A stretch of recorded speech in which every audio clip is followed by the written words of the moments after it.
All right. Well, welcome everyone to the meeting for Metro Center, the Participatory Budgeting 2023 project. Um, so my name is David Greaves. I work with NDOT in our traffic calming program, and I'm facilitating this meeting because this is a traffic calming project, but it's being run through the participatory budgeting program. So it's a little bit different than the meetings we usually have, but we'll talk about um, some of those differences in a minute. It is August 29th, 2024. We're meeting virtually only, and it is 6 p.m. And let's learn about participatory budgeting. So this was a program from last year, 2023, uh, and it's a chance for communities to decide together how the government money is spent. So there was, I think, a chunk of like $10 million maybe that was allocated for the whole city to come up with ideas and then ultimately vote on which ones were the most popular. This map off to the right is from the participatory budgeting website's interactive map. So if anyone's curious, they can log on there and see the details for all of the projects that were selected around Davidson County. Specifically tonight, we're talking about number 2. So that is, it's called Metro Center, but really it's traffic calming on 24th Avenue North. But the important thing to note is that this was proposed a long time ago, voted on by the city in late 2023, and now we're here, and it's time to kind of figure out the specifics and then ultimately implement the project.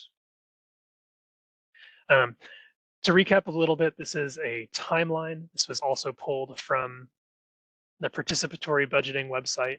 So we can see in February of 2023, a Metro Council approved that budget allocation. Then we moved into the idea collection and kind of guidelines development phase. In the summer, they developed the ballot, like how's everyone going to vote? There was a voting period in the fall. They counted all the votes, selected the projects in late 2023, and then now we're here in 2024 doing the implementation process. So all these projects are being delivered in different ways. Some of the traffic calming projects made their way over to us in NDOT, so we're getting those figured out. And this meeting is sort of part of that implementation stage. Some specifics about the project. So that first line there, add traffic calming measures on 24th Avenue North to slow traffic and improve safety.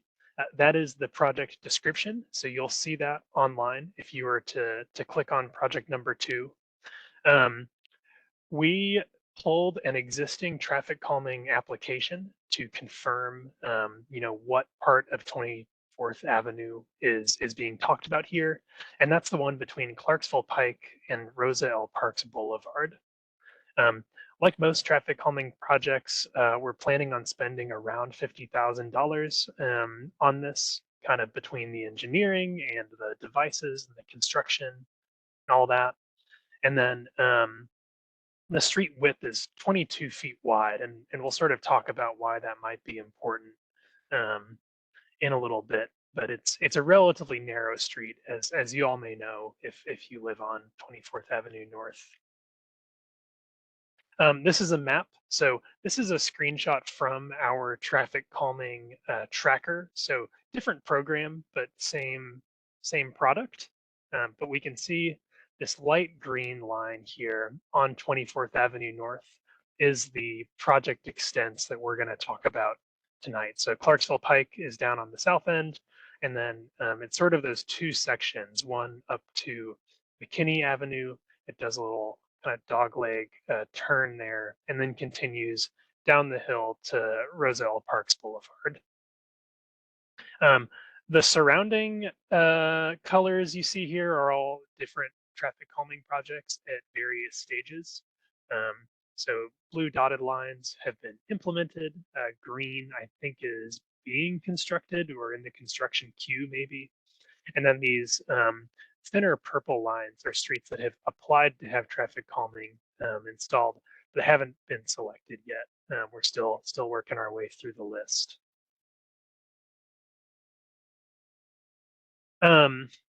So that's sort of the participatory budgeting piece. Does anyone have questions about sort of everything that's happened to get to this point before we jump into some more like about traffic calming in particular and talking about the design concept that we've put together?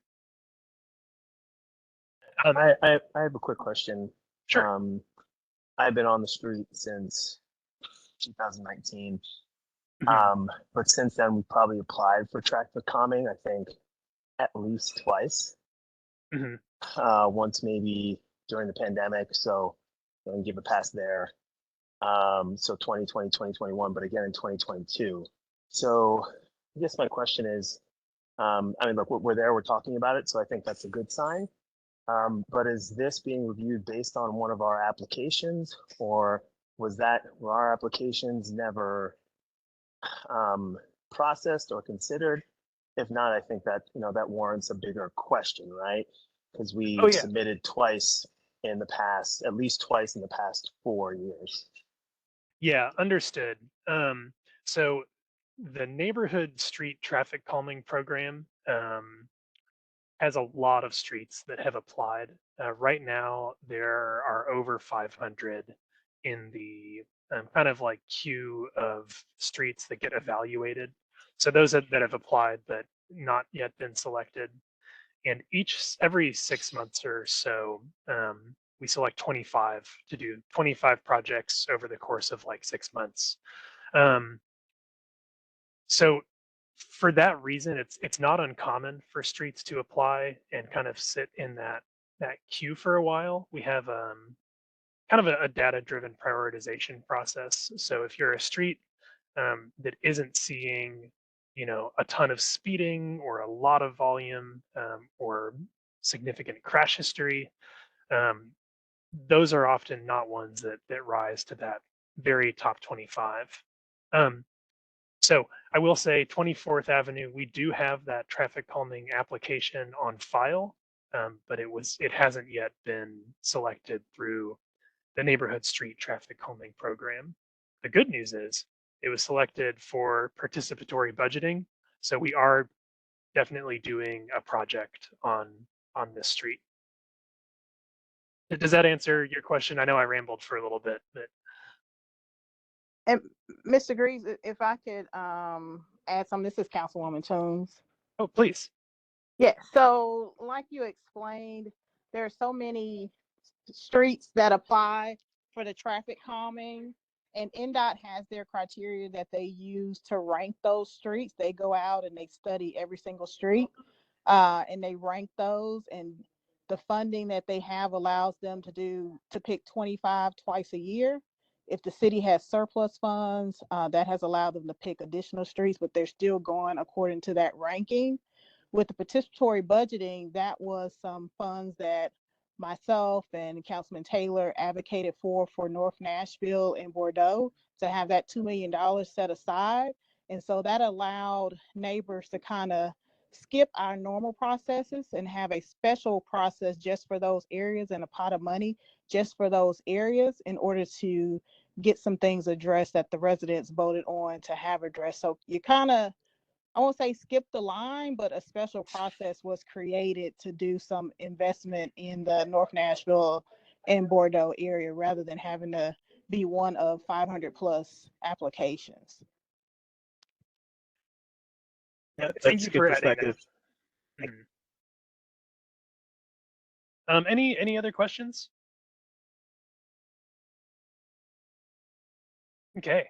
Well, I will jump into the kind of traffic calming specific part. And then after that, we'll go ahead and take a look at the design we've got going. So for anyone who doesn't know, traffic calming has a few kind of like overarching principles, the 3 E's. These are education, enforcement, and engineering. Um, Engineering is bold and underlined here because that's the pillar that NDOT has the most ability to affect and control. So we can educate, but we're not everywhere. We're sort of doing some education tonight about traffic calming, speeding, traffic safety. Enforcement is really not in NDOT's court. That's Metro Nashville Police Department. And while we would love to have them enforcing speeds everywhere at all times, it just isn't realistic to rely solely on enforcement to keep speeds down. So we try to focus on more designed solutions um, to keep our streets safe. This is a program that kind of fits into Nashville's broader mission of Vision Zero. For anyone who's not aware, Vision Zero is just imagining that nobody has to be killed or seriously injured on Nashville's public roadways. So we do a lot of different things around the city to try to achieve that goal or strive to it the best we can. Speeding is a really important component of Vision Zero, as demonstrated by this graph here. Basically, what we're seeing is if a pedestrian is hit by a car going 25 miles an hour, they have an 89% chance of surviving that accident. Not perfect by any stretch. I certainly wouldn't want to get hit by a car at 25 miles an hour, but it is a reasonable chance that you won't be killed. As those speeds creep up, the 35 mile an hour, 45 mile an hour range, that's where we see the likelihood of a pedestrian surviving, should they be struck, go way down. So a car going 45 miles an hour, there's only really like a third chance that a person would survive. So that's why we're so focused on reducing speeds in neighborhoods, particularly where people might be walking, especially where people might be walking in the same space that cars are driving. So that's sort of where we're coming from on the speed reduction bit. There are a few things the traffic calming program does really well and really often. And then there are all sorts of things that NDOT does or Metro Nashville does in general that kind of fall outside the scope of what a traffic calming project is able to be. So if we run into any of those things, I'll let you know, but we want to make sure everyone's aware of Hub Nashville, which is a really good resource to make requests or report problems, just kind of anything that you think Metro should know about. Hub is a great way to report things and have a record of it. So that can be accessed by calling 311. The website is hub.nashville.gov. And then there's an app as well you can have on your phone to take pictures, send it that way.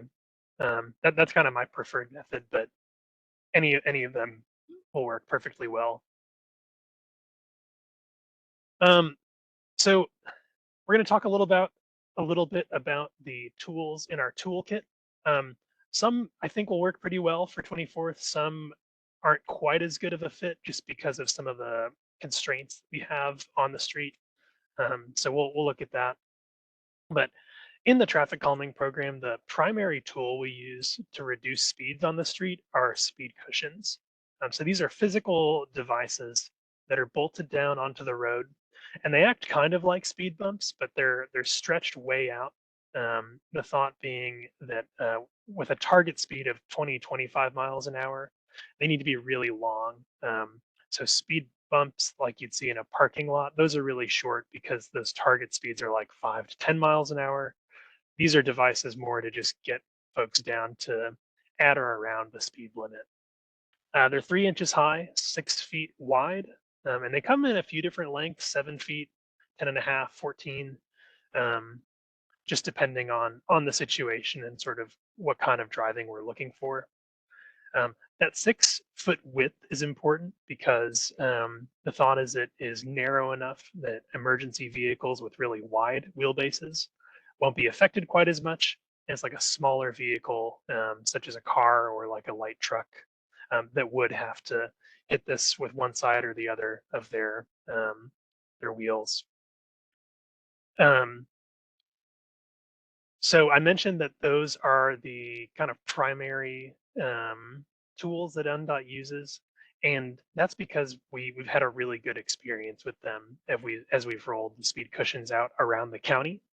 To verify that, NDOT did a study in 2023 where they collected data pre and post installation. So these two graphs we're looking at are the results of that study, where we can see the average speed came down from 31 miles an hour to 22, and then the 85th percent speed came down from 37 to 25. For anyone who doesn't know, the 85th percent speed works kind of like the median. So it's 15% of drivers were driving faster than that number, and 85% of drivers were driving slower than that number. So these results were really validating. Basically, it told us that the investment we're making in slowing vehicles down for safety is paying off. So with that, we can take a look at the concept we've developed for 24th Avenue. Essentially, what we're looking at are 6 sets of speed cushions, 3 on that northern end to the left, and 3 on that southern end, south of McKinney Avenue to the right. We have these spaced out fairly deliberately. Basically, we don't want them so close together that it's annoying or a hassle to get over, but we want them close enough together that you don't have time to get back up to a dangerous speed if you were really trying to fly through. So this is a design that we're wanting your feedback on. We'll definitely do a project of some sort, but we're sort of here to hear from the neighbors to sort of, get your thoughts. Any other ideas you might have, we're happy to listen to and figure out if it's going to be a good fit. But yeah, feel free to throw things in the chat, come off mute, ask questions, offer your experiences. Really anything goes.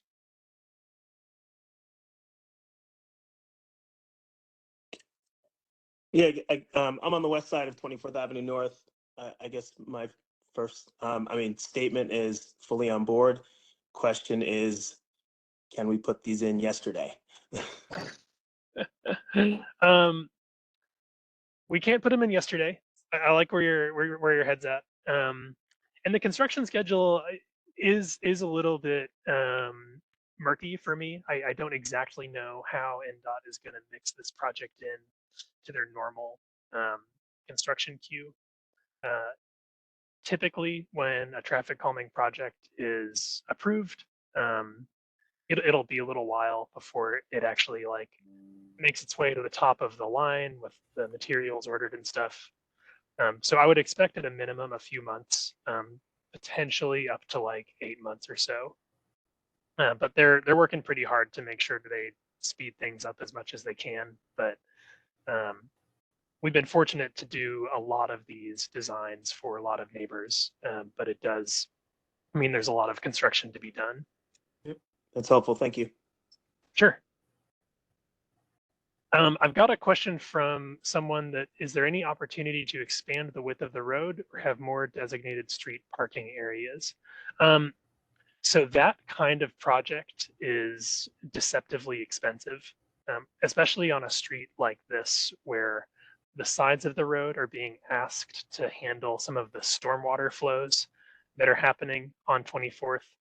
Basically, what it takes to widen a road is to first acquire right of way from adjacent property owners, figure out how the stormwater is going to work after that extra pavement goes in, and then structurally figure out how to pave it.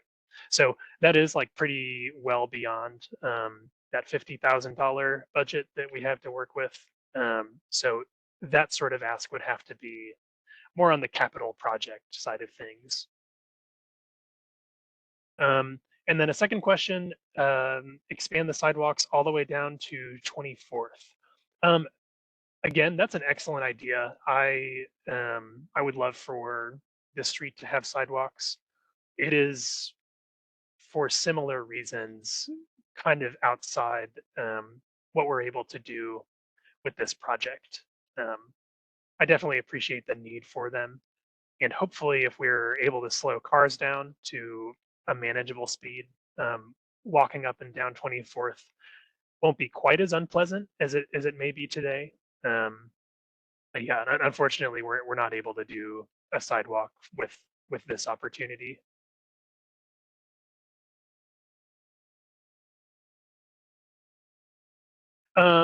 Okay, yeah. So I've got a question about sort of coordinating the speed cushions with the hill. Um, that has a relatively complicated answer.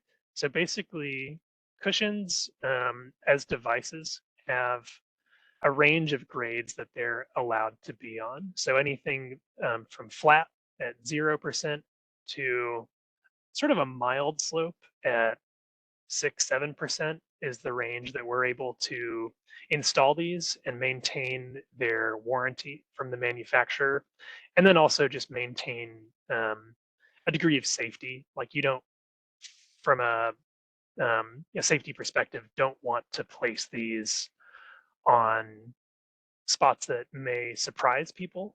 So a blind hill or like a sharp curve are two examples of that.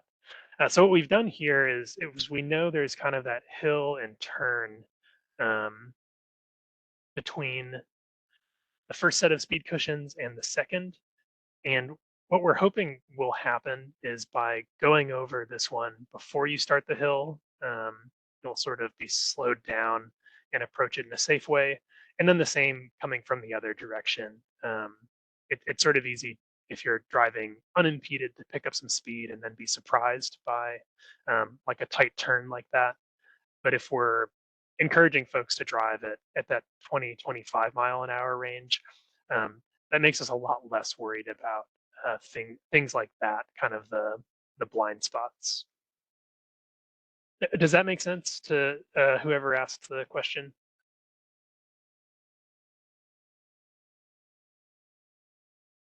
Yes, it makes sense.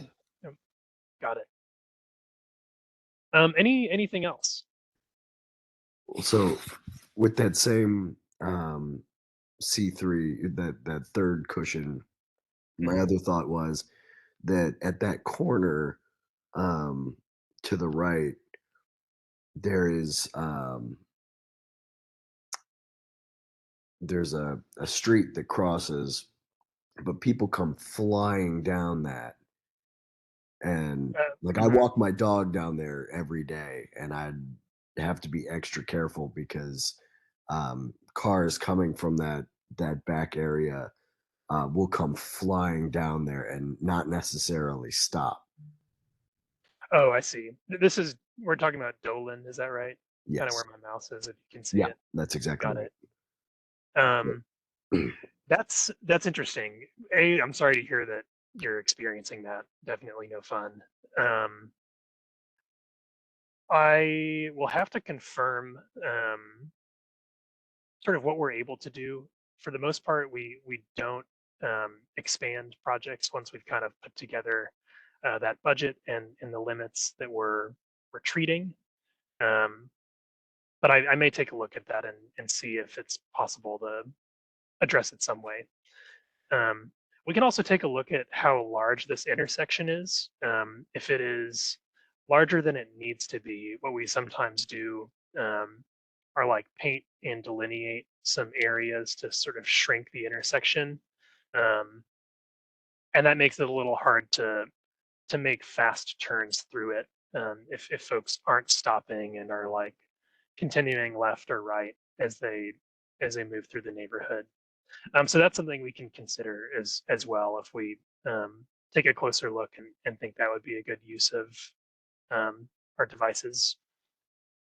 Thanks. Yeah, because that one's a little scary because it has the curve coming around from the other way, and Yeah. so you never know. I've seen a couple of crashes there over the last year.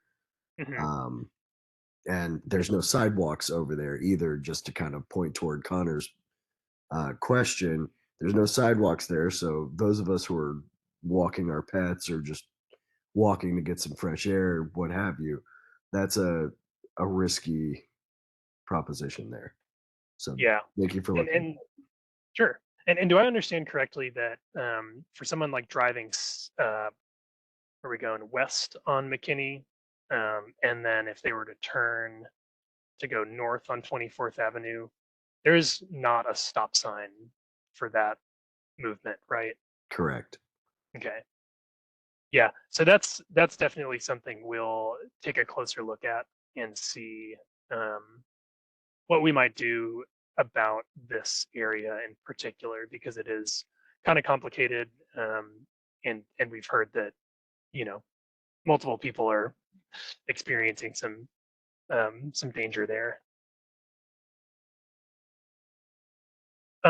Let's see. I've got another question about timeline. Just to quickly recap, we don't know exactly. A typical traffic calming project takes around 8 months to get installed. Um, because this is participatory budget, it may wind up in a different construction queue, but I don't know enough to confirm that for sure. Thank you. Yeah, Sure. we moved in about a year ago, and we've just been really hoping to get speed bumps out there because people fly, and Yeah. you can park on both sides of the street. So then it's like it's like one way almost, and they come Mhm. flying up the hill, and it's scary. Yeah. That's good to know. And we sort of did consider that empty stretch, because when you're sort of on like a wide road in the woods, it is easy to pick up speed, but Yeah. then you're sort of thrust into this tight neighborhood here, and Yeah, like the Rosa Parks to yeah, Mhm. that stretch there is you can pick up some killer speed, I'm sure. Got it. Um, Anything else? I don't think we have too much more. Yeah, this is just questions. Usually for a traffic calming project, there's like some next steps and some various things, but we've sort of taken care of all that on the front end for this one. Um, but any other questions? I can go back to any of the slides, design included. Um, Really just whatever y'all have, let me know.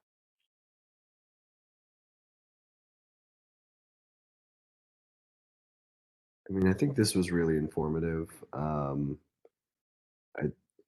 you know, the question, I think it was Scott mentioned that there's parking on both sides of the street, and it creates that one lane of traffic.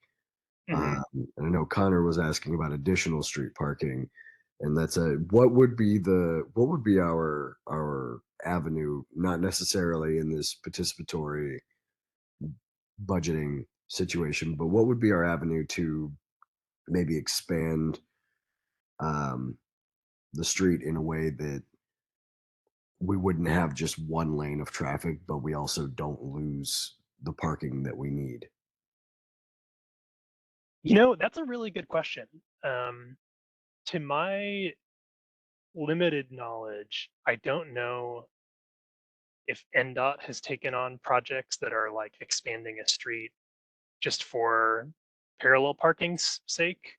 Um, it's definitely something you could put into Hub Nashville, and someone with NDOT will at least like have a response, and let you know if that's the right way or if there's another right way. Um, but I will say it's maybe not something that will kind of like satisfy the types of projects that NDOT is focused on right now. Um, I mean, they may make the argument that with 22 feet of pavement, you have 2 lanes of traffic and no parking. Um, and if people were interested in not having parking on the street, there are ways to do that.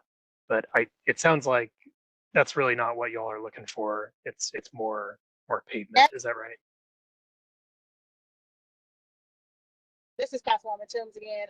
Sure. That can be put into what's called the capital improvements budget, which is basically a wish list of council departments and the administration. Because before things can actually be funded in the capital spending plan, they have to be put in the capital improvements budget. And by putting it in there, NDOT will actually look at it and kind of give a guesstimate of if it's a good idea, how much it will cost, if it's a priority. Because it's a neighborhood street, at this point, it's not going to be a priority because the focus with transit and with improving connectivity throughout the city is looking at those major corridors. So that's why you saw the Clarksville Highway expansion, and then some street improvements around Clarksville Highway. But you can always put it in the capital improvements budget so that it's an idea that's out there. And once they've taken care of those priorities that are part of transit, part of the Vision Zero plan, then they can circle back and look at individual neighborhoods. But you can't, if for some reason you want to just have parking on one side of the street, that's a request that could be put in Hub Nashville, and NDOT will look at that request, study the street, and if they agree that that's a good idea, that it's safe, they'll put up the no parking signs on the side. Thank you for adding that, council member. Yeah, that's great context. And yep, does that make sense? Yep. Thank you, Councilwoman. That makes sense. We appreciate it. Sure. Anything else before we wrap up? No, I'm just excited. We might get some speed humps or whatever they're called these days. Speed cushions. Change You know, the time. we don't need to split hairs. Y'all get the idea. Yeah. Cool. Cool. Well, everyone, thank you very much for your time this evening. On the screen now is a link to the participatory budget website, as well as some of NDOT's social media presence, if you care to give them a follow and stay in the loop to what's going on. This is my contact information, and this is NDOT Traffic Calming's email address. You're welcome to reach out, after this meeting if you're either watching the recording or have some feedback to give following the meeting. We're happy to hear you.